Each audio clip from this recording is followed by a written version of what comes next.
लंबे समय से देश में लोकसभा के चुनाव की तैयारी चल रही थी। बक्सर में 7वें चरण का मतदान 1 जून को हुआ था और पूरे देश के परिणाम कल आया है। कल 4 जून को बक्सर का भी परिणाम कल देर रात तक घोषित हुआ। चूंकि मैं बक्सर भारतीय जनता पार्टी और एनडीए का के कैंडिडेट होने के नाते मेरी पूरी नज़र कल के मतगणना पर भी थी, तो मेरा पहला रिएक्शन ये है कि लगभग 4,08,000 से भी अधिक वोट मुझे इस चुनाव में बक्सर की महान जनता ने मुझे दिया है। बक्सर की महान जनता ने देश के माननीय प्रधानमंत्री आदरणीय नरेंद्र मोदी जी पर विश्वास किया है, भारतीय जनता पार्टी एनडीए पर विश्वास किया है और जो 2 महीने तक यहाँ मैंने सघन चुनाव प्रचार किए, मैंने जनता से वायदे किए और जनता के बीच रहकर काम करने का मैंने जो संकल्प लिया था, बक्सर की महान जनता ने 4,08,000 से भी ज़्यादा वोट दे करके मुझे अपना ऋणी बनाया है। मैं सबसे पहले बक्सर के सभी परिवारजनों को हृदय से धन्यवाद देता हूं, जिन लोगों ने इस परिस्थिति में मोदी जी का साथ दिया, भाजपा का साथ दिया और मेरा साथ दिया। मैं भी उनका साथ कभी छोड़ने वाला नहीं। यह जनादेश हृदय से स्वीकार करता हूं। यह जनता का दिया हुआ जनादेश है और इस जनादेश का मैं सर झुका करके सम्मान भी करता हूं। जो इस चुनाव में जीते हैं मैं उनको बधाई भी देता हूं। यहाँ से सुधाकर सिंह जी जो इंडी गठबंधन के उम्मीदवार के रूप में जीते हैं, उनको मैं हृदय से बधाई देता हूं। चुनाव में हार जीत होती रहती है, हार को भी स्वीकार करना चाहिए और जीत पे इतराना भी नहीं चाहिए। ये मैंने दीनदयाल जी से सीखा है, मैंने अटल बिहारी वाजपेयी जी से सीखा है और मैंने मोदी जी से और भारतीय जनता पार्टी से मैंने सीखा है। और इसलिए तनिक भी मन के अंदर न कोई उदासी है, न मन के अंदर कोई घबराहट है और न मन के अंदर कोई थकान है। इसलिए पूरी तरह से निष्ठा के साथ, ऊर्जा के साथ और अपने सभी कार्यकर्ताओं के साथ बक्सर की सेवा 5 साल, जब तक अगला चुनाव नहीं आ जाता तब तक बक्सर के कार्यकर्ताओं के साथ मिलकर के बक्सर की जनता का सेवा करूंगा और खुट्टा गाड़ करके इस बक्सर में बक्सर के हर गलत काम का विरोध करूंगा। क्योंकि मैं यहाँ विपक्ष में हूँ, जो जीते हैं वो सत्ताधारी दल के सांसद कहे जाएंगे और मेरी अपेक्षा होगी। मैंने बक्सर को बनारस बनाने का संकल्प लिया था। यह संकल्प कुछ दिनों के लिए जरूर टल गया, क्योंकि मैं सांसद होता तो मैं तुरंत इसके लिए पहल करता।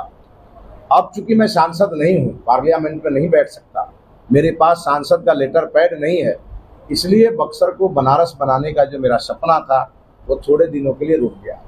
लेकिन बक्सर को लंदन बनाने वाले लोग, बक्सर को अमेरिका बनाने वाले लोग, जो राष्ट्रीय जनता दल के उम्मीदवार ने अपने चुनाव में ये वायदा किया है कि वो बक्सर को अमेरिका और लंदन बनाएंगे, मैं इंतजार करूंगा कि वो बक्सर को अमेरिका और लंदन जैसी बक्सर बना करके दें। यदि उन्होंने बक्सर को लंदन और अमेरिका बनाया तो अगले चुनाव में मैं उनका भी समर्थन करूंगा। इसीलिए मैं हर हाल में चाहता हूं कि बक्सर का विकास हो, बक्सर में अमन शांति और चैन रहे और बक्सर आगे बढ़े, क्योंकि बक्सर एक सामान्य लोकसभा नहीं है। बक्सर देवी देवताओं की पुण्य भूमि है, ऋषि महर्षियों की तपस्या स्थली है, प्रभु श्री राम की ज्ञान स्थली है और हमारे महान तपस्वी विश्वामित्र जी की तपोस्थली है। और वामन भगवान ने इस धरती में अवतार लेकर के इस धरती को अवतारी भूमि एक तरह से घोषित किया है। इसलिए मैंने अपने जितने मेरे संकल्प थे उन सभी संकल्पों को जनता के सामने रखा था। मुझे इस बात के लिए मलाल रहेगा कि जिस समय ये राम वर्ष था और जिस समय यह चुनाव हुआ, ये राम काज के लिए चुनाव था। प्रभु श्री राम ने सिखाया है समाज में कोई भेदभाव नहीं होना चाहिए और इसीलिए जब वो लंका की लड़ाई लड़ रहे थे तो किसी राजा का उन्होंने सहयोग नहीं लिया, उन्होंने उन वंचितों का सहयोग लेकर के और रावण जैसे प्रतापी राजा को हराया था। और प्रभु श्री राम ने सिखाया, रावण बड़े ही पराक्रमी राजा था ब्राह्मण था, लेकिन देश के किसी ब्राह्मण ने रावण की पूजा नहीं की। देश के सभी ब्राह्मणों ने राम की पूजा की, और यही हिंदू और यही सनातन धर्म का कर्तव्य भी होता है। मैंने बक्सर में यह महसूस किया कि बक्सर में राष्ट्रवाद जातिवाद के कारण हार गया। मैंने बक्सर में महसूस किया कि बक्सर का विकासवाद कहीं न कहीं क्षेत्रवाद के कारण और कहीं न कहीं परिवारवाद के कारण हार गया। मैंने बक्सर में महसूस किया झूठ की ऐसी फसल यहाँ बोई गई थी, चाहे वो अश्विनी चौबे के बारे में प्रचारित किया गया हो कि वो यहाँ पर एम्स ले आए थे और एम्स भागलपुर चला गया, जो पूरी तरह से कोरा बकवास था, झूठ था। और यह झूठ किसी और ने नहीं, राष्ट्रीय जनता दल और उनकी बी टीम निर्दलीय प्रत्याशी ने फैलाया। आपने देखा होगा कि जिस व्यक्ति ने यहाँ के निर्दलीय प्रत्याशी का मंच संचालन किया था नॉमिनेशन के सभा में, वह प्रत्याशी कल मिठाई खा रहा था राष्ट्रीय जनता दल के एमपी, नवनिर्वाचित एमपी के द्वारा। यह बात बक्सर की जनता को दिखना चाहिए कि ये वो लोग हैं जो जयचंद बन करके डस रहे थे इस बक्सर को, और बक्सर में लगभग 71 से 80 हजार लोगों का वोट जो पड़ना चाहिए था भारतीय जनता पार्टी के पक्ष में, वह वोट यत्र तत्र और सर्वत्र चला गया। और यह बक्सर के इतिहास में ये पहली और आखिरी घटना होनी चाहिए। लोकतंत्र में जब आदमी गिरता है तो संभलने का मौका लोकतंत्र ही देता है। मैं भी अपने पूरे पार्टी के कार्यकर्ताओं के साथ, एनडीए के कार्यकर्ताओं के साथ पूरे चुनाव की समीक्षा करूंगा। और आज मुझे प्रदेश नेतृत्व ने रात में बुलाया है पटना। मैं जाकर के एक एक बात की रिपोर्ट अपने प्रदेश नेतृत्व को भी दूंगा, केंद्रीय नेतृत्व को भी दूंगा, और उसके बाद मैं विधानसभा वार अपने कार्यकर्ताओं के साथ बैठ कर और इसकी पूरी समीक्षा करूंगा। कहाँ चूक हुई, कहाँ हम फिसल गए, किस कारण हम चुनाव हारे, इन सभी चीज़ों को सोच के समझ के और अगले चुनाव में उसको कैसे हम दुरुस्त करें और कैसे हम उसको ठीक करें, इस पे हमारा पूरा काम चलेगा। मैं पार्टी का प्रदेश महामंत्री भी हूं, इसलिए मेरी जिम्मेवारी है, यदि हमारा संगठन कहीं कमज़ोर रहा, कहीं हमारा संगठन अगर किसी कारण से सुस्त रहा तो कैसे वो चुस्त हो, और अगर कमज़ोर रहा तो कैसे वो मजबूत हो, इसकी भी पूरी जिम्मेवारी मेरे ऊपर। इसलिए मैंने अपने जिलाध्यक्ष जी को कहा है, प्रत्याशी मैं कल तक था, आज से मैं पार्टी का प्रदेश महामंत्री हूं, और अब दिन रात एक कर दूंगा, लेकिन बक्सर की संगठन को मजबूत करें। और अगले विधानसभा चुनाव में बक्सर में 6 विधानसभा कैसे जीते, इसके लिए मैं प्राण लगा दूंगा। और साथ ही साथ बक्सर एक देवभूमि भी है, तो हमारे देवी देवताओं का हम पर बहुत आशीर्वाद है। मैंने बक्सर के किसी मंदिर को छोड़ा नहीं, हर मंदिर में मैंने मत्था टेका है।